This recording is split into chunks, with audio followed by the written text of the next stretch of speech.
ये बिल्कुल नहीं। 2047 का सपना देखना, 2047 का सपना देखना है तो कुछ मूलभूत सवाल है, उनका जवाब देना पड़ेगा। और वो मूलभूत सवाल ये हैं कि आपको हक है सवाल पूछने का, आपका हक है मीडिया से ये कहने का कि आपका काम बैलेंस है, और बिल्कुल बैलेंस है और होना चाहिए बैलेंस। अगर नहीं नजर आता है और अगर बैलेंस नजर नहीं आता है तो ये कमी है जी। लेकिन हुजूर आली, अरे नहीं महबूब आलम, ये सुनिए मेरी बात। अरे हुजूर आली, मेरी बात तो सुनिए। लेकिन अगर आप मुल्क में चश्मा लगा के ही रहेंगे तो दिक्कत में हैं आप। इस देश में हकीकत देखने के लिए चाहे मेरा चश्मा हो, सवाल आप मुझसे करिए, चाहे मेरा चश्मा हो चाहे हुजूर, हाँ अब आपने हटा लिया चश्मा, ये चश्मे की बात नहीं है। आप ये कहें कि सिर्फ कमी इस मुल्क में यही है, कौन देखिए कल मुझे किसी ने आदमी ने कहा, और गौर करने लायक बात है, उसने कहा कि मेरे पास लीडर है इस मुल्क में लीडर नहीं था, मेरे पास एक लीडर है, आप करने के लिए तैयार हैं आप लोग। मैंने कहा कौन? बोला मोदी जी। अब वो सवाल ये है कि हम आप कितना तैयार हैं, ये अब आप नाउ यू रिस्पॉन्ड। सबसे पहली बात, इन्होंने कहा क्या कर रही है सरकार। मैं एक न्यूट्रल व्यक्ति हूं, मैं आकाश जिंदल इनको डेटा देता हूं। 11 लाख करोड़ इन्होंने कभी कैलकुलेट भी किया है, कैपिटल एक्सपेंडिचर है इंफ्रास्ट्रक्चर के ऊपर 11 लाख करोड़। आज तक हिंदुस्तान में इस तरह की फिगर इन्होंने कभी सुनी भी है? उससे क्या होगा? उससे रोड्स बनेंगी, फ्लाईओवर बनेंगी, रेलवे ट्रैक बनेंगे, और क्या होगा? जॉब जनरेट हो गए। ऑपोजिशन एक ही जिंदल जी, अगर ये हो जाए कि मोदी जी चले जाए बाकी सब ठीक हो जाएगा अपने आप, तो इसका क्या है इलाज? नहीं, वही तो कह रहा हूं कि मैं कोई इलाज नहीं। मैं वही बता रहा हूं, ये मोदी ने ही 11 लाख करोड़ का कैपिटल एक्सपेंडिचर दिया। इंफ्रास्ट्रक्चर से क्या होगा? जॉब जनरेट होगी हर एक की। आपके बेटे को एक मिनट 10 सेकंड, आपके बेटे को नौकरी मिलेगी, सबको नौकरियां मिलेगी, और साथ ही साथ इंफ्रास्ट्रक्चर से क्या होगा? गांव से सड़क बनेगी, रोगी जो है गांव से दिल्ली। हल्ला आराम से कांग्रेस का मैं दे दूंगा। इसके बाद कांग्रेस जिंदल साहब हल्ला नहीं मचाते। अरे जनता को क्या वो तो हल्ला मचा देगी फिर। नहीं हाँ बोलो बेटा, कहाँ से आए हो? मैं यूपी से हूँ। क्या नाम है? राजेश।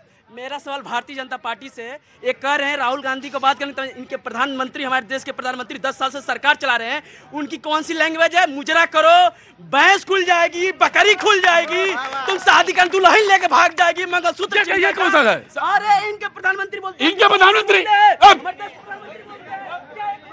ये कौन सी गलत बात? ये गलत बात है, ये गलत बात। नहीं ये देखिए मेरी बात सुनिए। नो मैं नहीं सुनूंगा, गलत बात नहीं सुनूंगा। अगर आप कोई चीज लेके दिमाग में आए तो मैं बात नहीं सुनूंगा ना, गलत बात नहीं जी जनाब, बिल्कुल नहीं। प्रतीक जी, मैं मीडिया के ऊपर अभी उन्होंने एक सवाल उठाया था। एक मिनट आराम से कूल डाउन।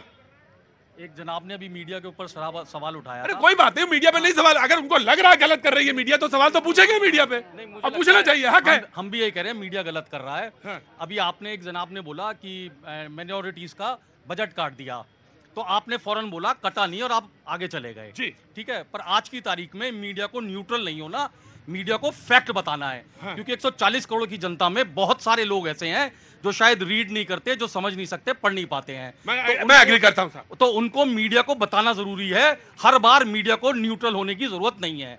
आज जितनी डिबेट्स होती हैं उसमें पत्रकार, जितने मीडिया कंपेयरर्स होते हैं, वो क्या करते हैं?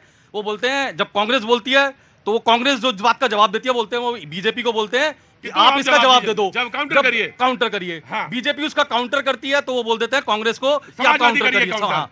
तो वो सिर्फ डिबेट का टाइम सारा निकल जाता है, तो कोई यूज नहीं है उसका।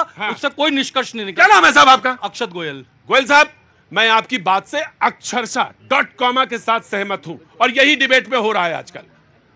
हर खाने, हर डिब्बे में एक आदमी, 4 आदमी बैठे और कबूतरबाजी, रामपुर वाले समझते हैं कबूतरबाजी कैसे होती है, सब उड़ा रहे हैं कबूतर अपने अपने। बोले कांग्रेस वाला बोलेगा तो बीजेपी वाला। अरे बोलो ना, आंकड़े लाए हो तो 2 आंकड़े, और तैयारी करके डिबेट में आए हो तो बताओ।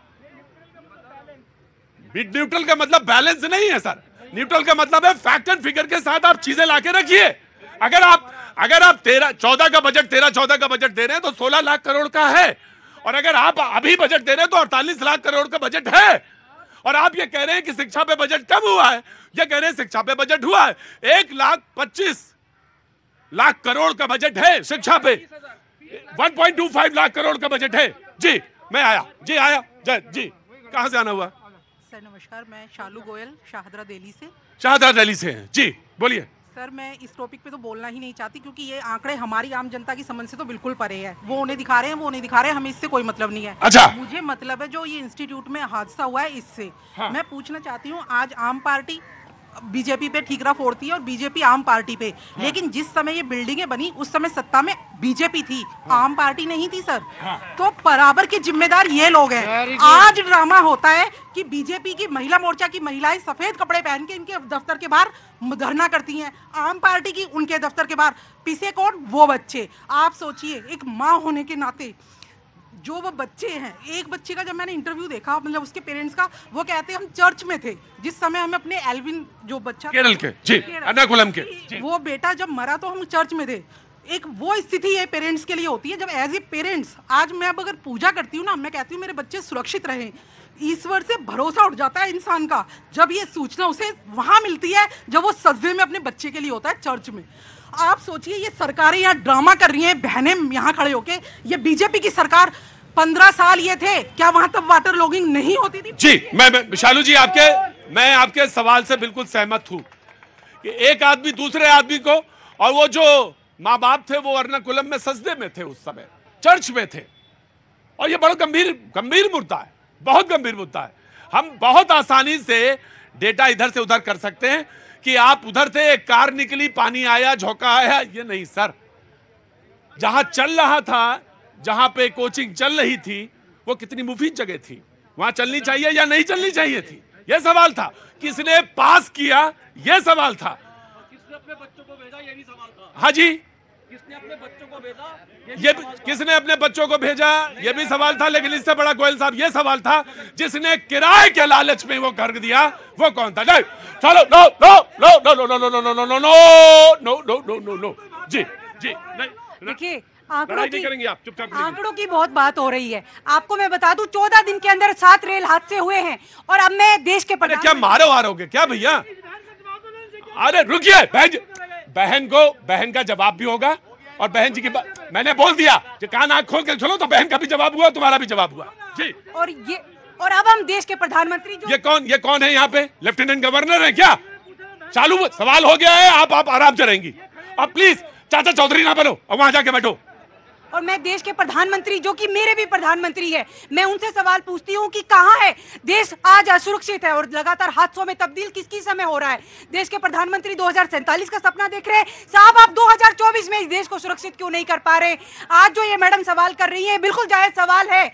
आज युवा बिल्कुल डरे हुए, सहमे हुए, ना रेल में बैठ के जा सकते हैं, ना तैयारी कर सकते हैं। लगातार आप देखिए कि किस तरीके से माँ बाप अपने बच्चों को दिल्ली जैसे जो राजधानी है वहां भेजते हैं तैयारी करने के लिए, और क्या हालत बन गई है। और वो चिंता कर रहे हैं 2047 की। करिए आप चिंता 2047 की, लेकिन आपको 2024 का भी जवाब देना पड़ेगा। ख्वाब देखना अच्छी बात है, ख्वाब देखना अच्छी बात है, ख्वाब को तब्दील करना हकीकत में वो और भी अच्छी बात है। लेकिन हम कितना, मैं पूछूंगा भाईजान, लेकिन ये इससे ज्यादा जरूरी चीज ये है कि हम और आप कितने सजग हैं अपने अधिकारों को लेकर, या सिर्फ छींटाकसी। और मुझे इस बात का अफसोस है मेरे भाई कि जब तुम बोले तो तुम प्रधानमंत्री के लिए, वो प्रधानमंत्री वो नहीं, अरे गलती ना कर देना बेटा, ये इस देश का, इस मुल्क के चुने हुए प्रधानमंत्री, तो इसलिए इज्जत के साथ। ये गलत है, जो गलत है वो गलत है। जी जनाब अली, जो गलत है वो गलत है। एक साहब उधर से फरमा रहे थे मोदी जी के नाम पर। इस देश में कांग्रेस के अध्यक्ष देवकांत बरुआ ने कहा था India is Indira, India is Indira, और इंदिरा इज इंडिया, तो किसी को दिक्कत नहीं हुई। इस देश में 97 संस्थान इंदिरा तो भाई जो बोया है वो काटना तो पड़ेगा गुरु। देवकांत बरुआ ने ये कहा था, तो अब देवकांत बरुआ आज की नहीं, अब हम स्थिति के बारे में तो भैया हरियाणा के तो हो ना, हरियाणा के तो हो ना। नहीं, हम इंदिरा के टाइम में नहीं थे ना, लेकिन थे तो। मेरे बात पर ही बात सुनो, बीज आज बोओगे और फसल तो वही आएगी ना।